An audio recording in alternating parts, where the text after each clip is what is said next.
Assalamualaikum warahmatullahi wabarakatuh. Halo, bagaimana kabar hari ini? Semoga semua dalam kondisi yang sehat ya. Amin ya robbal alamin. Berjumpa lagi dengan saya Yakti Ageng Lestari. Untuk video kali ini kita akan membahas materi perjuangan mempertahankan kemerdekaan Republik Indonesia. Seperti kita ketahui, setelah Indonesia merdeka, tidak serta-merta kita itu langsung langsung merdeka seutuhnya. Masih banyak sekali perjuangan yang dilakukan oleh para pahlawan pada tahun-tahun tersebut. Oke, langsung saja kita ke materinya.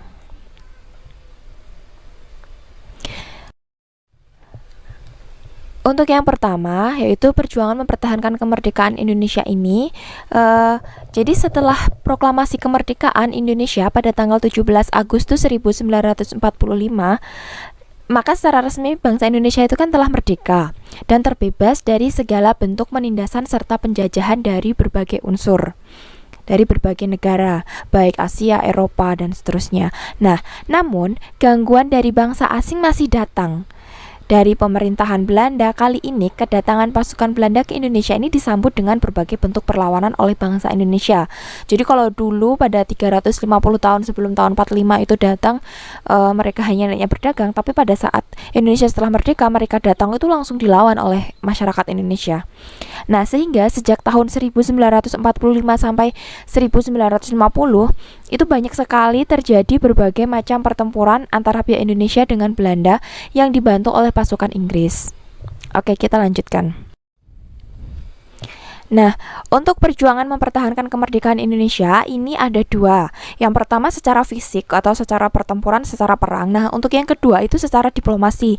Di video ini kita juga akan membahas perjuangan mempertahankan kemerdekaan Indonesia melalui diplomasi. Nah, untuk yang bagian part pertama ini, kita akan membahas perlawanan atau pertempuran yang dilakukan di berbagai daerah di Indonesia. Yang pertama ada pertempuran Surabaya, pertempuran Ambarawa, pertempuran Medan Area, pertempuran Bandung Lautan Api, agresi militer Belanda 1, kemudian pemberontakan PKI Madiun 1948, dan agresi militer Belanda 2. Oke, langsung saja kita ke pembahasan yang pertama, yaitu pertempuran Surabaya. Di pertempuran Surabaya ini merupakan perjuangan fisik mempertahankan kemerdekaan. Kemerdekaan itu kan bukan hanya terjadi di Jakarta saja, melainkan di seluruh lapisan masyarakat Indonesia, di seluruh Indonesia. Perebutan kekuasaan di beberapa daerah itu bahkan terjadi dengan bentrokan fisik maupun dengan konfrontasi senjata. Nah, pada tanggal 25 Oktober 1945, tentara sekutu mendarat di Surabaya dipimpin oleh Brigadir Jenderal Malebi. Nah, tanggal 27 sampai 30 Oktober 1945 terjadi kontak senjata antara para pemuda Indonesia dengan pasukan Inggris. Dalam pertempuran ini, pasukan Inggris dapat dipukul mundur, bahkan puncak dari pertempuran tersebut adalah terbunuhnya pimpinan tersebut. Pimpinan yang memimpin sekutu datang ke Surabaya itu, yaitu Brigadir Jenderal Malebi ini gugur atau meninggal pada saat pertempuran di Surabaya ini. Nah, kemudian pada tanggal 9 November 1945, Inggris itu mengeluarkan ultimatum yang berisi semua pimpinan dan orang Indonesia yang bersenjata harus melapor dan meletakkan senjatanya di tempat yang ditentukan dan menyerahkan diri dengan mengangkat tangan. Nah, tapi ultimatum itu tidak diindahkan oleh orang Indonesia, ditolak oleh pihak Indonesia, oleh masyarakat Indonesia ditolak. Nah, sehingga pada tanggal 10 November 1945 terjadi pertempuran yang sangat dahsyat, yang sangat besar. Nah, pasukan Inggris menggempur Surabaya dari darat, laut maupun udara. Nah, peristiwa 10 November itu kita peringati sebagai Hari Pahlawan. Jadi ketika pada Hari Pahlawan itu awal mulanya yaitu tadi ada pertempuran di Surabaya, yaitu pada tanggal 10 November 1945. Oke, kita lanjutkan. Untuk yang kedua yaitu pertempuran Ambarawa. Pada tanggal 20 Oktober 1945, tentara sekutu di bawah pimpinan Brigadir Battle mendarat di Semarang dengan maksud mengurus tawanan perang. Kedatangan sekutu ini diboncengi oleh Nica. Nah, Nica ini adalah pasukan dari negara asing yang ingin menguasai Indonesia lagi. Nah, namun ketika pasukan Sekutu dan Nica ini telah sampai di Ambarawa dan Magelang untuk membebaskan para tawanan tentara Belanda pada saat itu, nah para tawanan tersebut justru persenjatai sehingga menimbulkan kemarahan pihak Indonesia. Jadi awal mulanya itu hanya untuk membebaskan tawanan, tapi niat mereka itu justru sebaliknya, yaitu sudah mau dibebaskan tapi diberi senjata sehingga menimbulkan kemarahan pihak Indonesia. Ya jelas ya, jadi merasa tertipu. Nah, kemudian pada tanggal 28 Oktober 1945 di kota Magelang terjadi pertempuran antara pasukan TKR dengan pasukan gabungan Inggris dan Nica. Insiden tersebut terhenti setelah Soekarno dan Brigadir Battle itu melakukan perundingan dan memperoleh kata sepakat. Namun ternyata pihak Sekutu mengingkari janji. Sehingga pada tanggal 23 November 1945 sampai 11 Desember 1945 di Ambarawa pecah pertempuran antara TKR dan Sekutu. Nah, masih kita lanjut, yaitu pada tanggal 12 Desember 1945 pertempuran berkobar di Ambarawa. Kemudian Kolonel Sudirman itu langsung memimpin pasukannya yang menggunakan taktik gelar supit urang atau pengepungan rangkap dari kedua sisi sehingga musuh benar-benar terkurung. Nah, setelah pertempuran selama 4 hari pada tanggal 15 Desember, pertempuran berakhir. Indonesia berhasil merebut Ambarawa dan Sekutu dibuat mundur. Sehingga kemenangan pertempuran ini diabadikan dengan didirikannya Monumen Palagan Ambarawa dan diperingati Hari Jadi TNI Angkatan Darat atau Hari Juang Kartika. Oke, kita lanjutkan. Pertempuran Medan Area. Pada tanggal 9 Oktober 1945, pasukan Sekutu di bawah pimpinan Brigjen T. Eddie Kelly mendarat di Medan dan diboncengi Nica lagi yang dipersiapkan untuk mengambil alih pemerintahan. Pada tanggal 13 Oktober 1945, pemuda dan TKR bertempur melawan Sekutu dan Nica dalam upaya merebut dan mengambil alih gedung-gedung pemerintahan dari tangan Sekutu. Sehingga pada tanggal 10 Desember 1945, Sekutu dan Nica melancarkan serangan besar-besaran terhadap kota Medan, dan pada bulan April 1946, jadi itu selang berapa bulan ya, dari Desember ke April itu, Sekutu berhasil menduduki kota Medan untuk melanjutkan perjuangan di Medan. Maka pada bulan Agustus 1946 dibentuk Komando Resimen Laskar Rakyat Medan Area. Komandan ini terus mengadakan serangan terhadap Sekutu di wilayah Medan. Hampir di seluruh wilayah Sumatera terjadi perlawanan rakyat pada saat itu. Untuk yang selanjutnya yaitu pertempuran Bandung Lautan Api. Peristiwa Bandung Lautan Api adalah peristiwa kebakaran besar yang terjadi di kota Bandung. Pada 24 Maret 1946, dalam waktu 7 jam, sekitar 200.000 penduduk Bandung membakar rumah mereka, meninggalkan kota menuju pegunungan di daerah selatan Bandung. Hal ini dilakukan untuk mencegah tentara Sekutu dan tentara Nica yang Nica itu dari Belanda ya, untuk dapat menggunakan kota Bandung sebagai markas strategis militer dan perang kemerdekaan Indonesia. Karena kejadian tersebutlah tentara Inggris merasa tidak terima dan mulai menyerang sehingga pertempuran sengit terjadi. Pertempuran yang paling besar terjadi di desa Dayakolot, di mana terdapat gudang amunisi besar milik tentara Sekutu.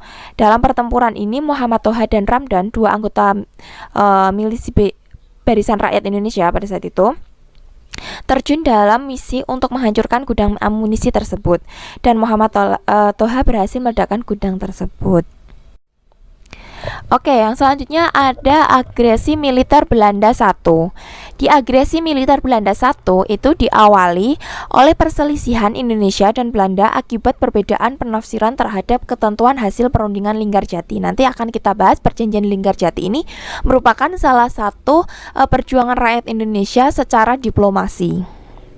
Nah, pada tanggal 21 Juli 1947, Belanda itu melancarkan aksi polisionil yang dikenal dengan agresi militer 1. Tujuannya yaitu untuk menguasai sarana-sarana vital di Jawa dan Madura. Pasukan Belanda yang bergerak dari Jakarta dan Bandung menduduki Jawa Barat, dan dari Surabaya untuk menduduki Madura. Berbagai reaksi bermunculan akibat agresi militer Belanda I ini. Pada tanggal 4 Agustus 1947, PBB mengeluarkan perintah penghentian tembak-menembak untuk mengawasi gencatan senjata. PBB membentuk Komisi 3 Negara atau KTN. Kemudian untuk Tugas utama KTN ini adalah mengawasi secara langsung penghentian tembak-menembak sesuai dengan resolusi Dewan Keamanan PBB. Kemudian pemberontakan PKI Madiun 1948. Puncak gerakan dari PKI ini terjadi pada tanggal 18 September 1948. Latar belakangnya yaitu sebagai berikut. Yang pertama, terbentuknya FDR, Front Demokrasi Rakyat, yang dipimpin oleh Amir Syarifuddin. Kemudian kedatangan musuh dari Uni Soviet yang membuat paham komunis. Nah, ini yang sangat berbahaya. Kemudian adanya kerjasama antara musuh dan Arif Syarifuddin untuk membentuk negara komunis. Kemudian tujuannya yang pertama adalah mendirikan negara Indonesia, negara Republik Soviet Indonesia Komunis. Yang kedua, menghancurkan dan menggulingkan kabinet Hatta. Kemudian yang nomor 5, ini usaha perlawanannya, yaitu ada pemerintah mengadakan operasi militer di Jawa Tengah yang dipimpin oleh Letkol Gatot Subroto. Kemudian di Jawa Timur dipimpin oleh Letkol Sungkono. Divisi 3 Siliwangi di Jawa Barat dipimpin oleh Jenderal Ahmad Yani. Jadi apabila Indonesia itu menganut paham komunis, itu akan sangat berbahaya, akan sangat dampaknya itu luar biasa buruk. Bahkan jika itu sampai mendarat daging sampai saat ini, itu sangat berbahaya ya. Jadi jangan sampai ada paham komunis di negara Indonesia. Kemudian untuk perjuangan secara fisik yang selanjutnya yaitu ada agresi militer Belanda 2. Tadi ada agresi militer Belanda 1. Nah, sekarang ada yang kedua. Nah, ada latar belakang atau ada sebabnya yang mendasari mengapa ada agresi militer Belanda 2 ini.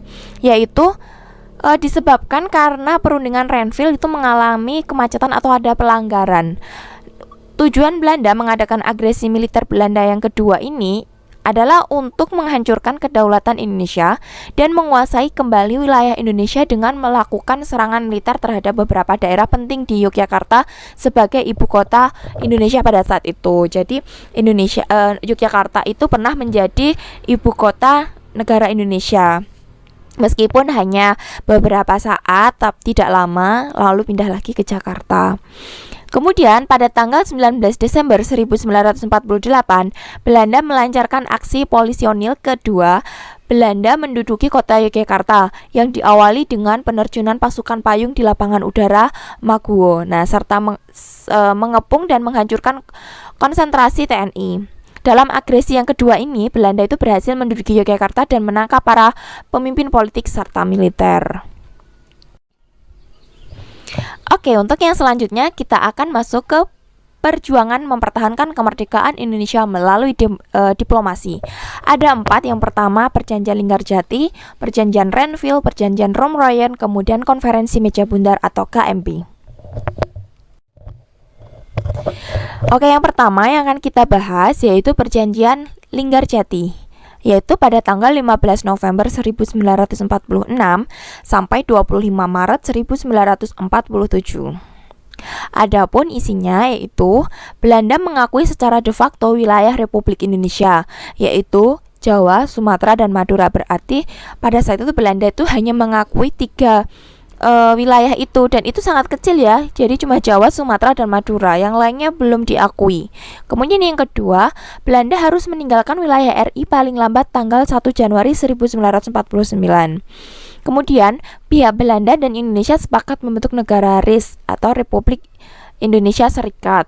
Nah, kemudian dalam membentuk RIS Indonesia ini harus bergabung dalam Commonwealth atau Persemakmuran yang dibentuk oleh Belanda. Kemudian ada pelanggaran perjanjian dalam pelaksanaan hasil perundingan ini tidak berjalan mulus.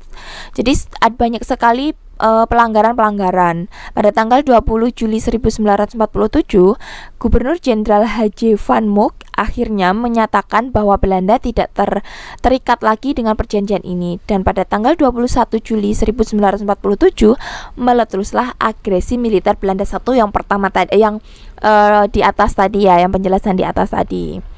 Jadi sebab adanya agresi militer Belanda 1 itu tadi karena ada Perjanjian Linggarjati yang tidak diindahkan oleh pihak Belanda. Kemudian yang kedua ada Perjanjian Renville, yaitu pada 8 Desember 1947 sampai 17 Januari 1948. Nah, perjanjian ini dilakukan antara Indonesia dan Belanda yang ditandatangani pada tanggal 17 Januari 1948 di atas kapal perang Amerika Serikat USS Renville. Makanya ini dinamakan jadi perjanjian Renville karena bertempat di atas kapal perang miliknya USA. Nah, yang berlabuh di pelabuhan Tanjung Priok, Jakarta. Perundingan dimulai pada tanggal 8 Desember tahun 1947 dan ditengahi oleh KTN yang dibentuk tadi ya, ada Amerika Serikat, Australia, dan Belgia. Nah, pada saat itu Indonesia itu memilih Australia sebagai wakil. Kemudian delegasi Indonesia itu dipimpin oleh Amir Syarifuddin. Nah, delegasi Kerajaan Belanda dipimpin oleh R. Abdul Qadir Wijoyo Atmojo. Kemudian untuk hasil perundingannya sendiri, yang pertama Belanda hanya mengakui Jawa Tengah, Yogyakarta, dan Sumatera sebagai bagian wilayah Republik Indonesia. Justru semakin kecil ya, karena kan tadi yang pertama kan Jawa, ini hanya Jawa Tengah, Yogyakarta, dan Sumatera. Kemudian disetujunya sebuah garis yang memisahkan wilayah Indonesia dan daerah pendudukan Belanda. TNI harus ditarik mundur dari daerah-daerah kantongnya di wilayah pendudukan di Jawa Barat dan Jawa Timur. Untuk yang selanjutnya yaitu Perjanjian Rum-Royen, yaitu pada tanggal 14 April 1949 sampai 7 Mei 1949. Perjanjian ini dimulai pada tanggal 14 April dan akhirnya ditandatangani pada tanggal 7 Mei 1949 di Hotel Des Indes, Jakarta. Namanya diambil dari kedua pemimpin delegasi yaitu Muhammad Royen dan Herman van Royen. Maksud pertemuan ini adalah untuk menyelesaikan beberapa masalah mengenai kemerdekaan Indonesia sebelum KMP atau Konferensi Meja Bundar di Den Haag, Belanda. Nah, Muhammad Rom ini mewakili Indonesia dan Dr. Van Royen ini dari Belanda, sehingga perjanjian Rom-Royen ini berarti dari pihak Indonesia dan pihak Belanda, Rom dan Royen.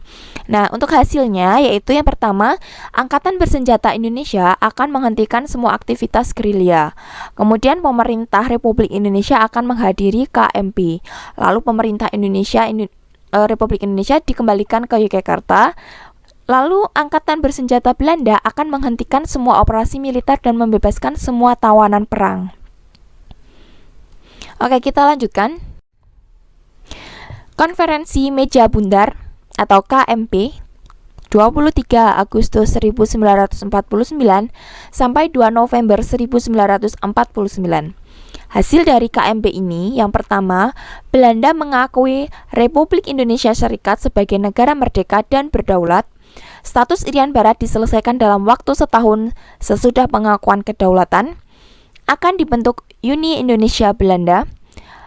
Republik Indonesia Serikat mengembalikan hak milik Belanda dan memberikan hak konsesi dan izin baru untuk perusahaan-perusahaan Belanda, serta pengambilan alihan hutang Hindia Belanda oleh Republik Indonesia Serikat.